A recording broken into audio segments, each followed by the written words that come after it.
Cette famille d'agriculteurs est réunie en GAEC. Ça veut dire qu'ils sont tous patrons et ils ont tous des parts sociales dans une même exploitation. De travailler avec nos neveux et fils, donc c'est vrai que c'était quelque chose de réfléchi depuis longtemps.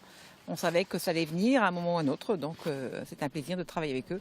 Je pense que le fait de travailler en GAEC, moi, depuis mon installation, depuis plus de 30 ans, a sûrement influencé les enfants. Ils n'ont connu que les GAEC finalement. Et ils sont 7 à se partager les tâches entre l'élevage de porcs et celui de vaches laitières.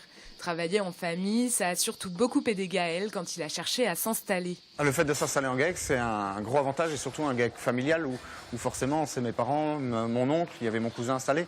Donc forcément il y a une aide beaucoup plus simple qu'une personne qui voudrait s'installer seule. Ça c'est sûr et certain que ça aide beaucoup. Quand leurs parents cherchaient un intérêt économique quand ils ont créé leur GAEC, Gaël et ses cousins veulent eux pouvoir se dégager du temps libre. On veut pouvoir vivre, on veut avoir nos activités, nos soirs, nos week-ends, des vacances. À 7 au total, on arrive à faire tout le boulot entre les vaches et le porc. Les jeunes agriculteurs qui s'installent ne sont pas au bout de leur peine. S'ils veulent recevoir des aides de l'État, ils doivent désormais respecter un plafond sur leur chiffre d'affaires.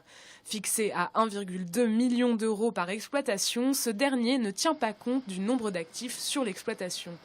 Qu'une exploitation fasse travailler 7 personnes ne doit pas être pénalisée par rapport à une exploitation qui fait travailler 2 ou 3 ou 4. Après, c'est pas forcément les formes sociétés, enfin les GAEC ou autres qui ont des problèmes. C'est un jeune qui veut s'installer avec 4 salariés, il sera coincé parce qu'il n'aura pas il dépassera le plafonnement des 1,2 million. Financièrement, aujourd'hui, je pense que faut prendre sur soi. Je pense que c'est très dur. Un jeune aujourd'hui, de racheter une exploitation tout seul, je ne crois pas que j'en vois. Autour d'ici, en tout cas, j'en ai pas vu. En associé, j'en ai vu, mais tout seul. Et de toute façon, les banques ne suivront pas. Et dans une dizaine d'années, Gaël et ses cousins se retrouveront tous les 3 à la tête du GAEC familial.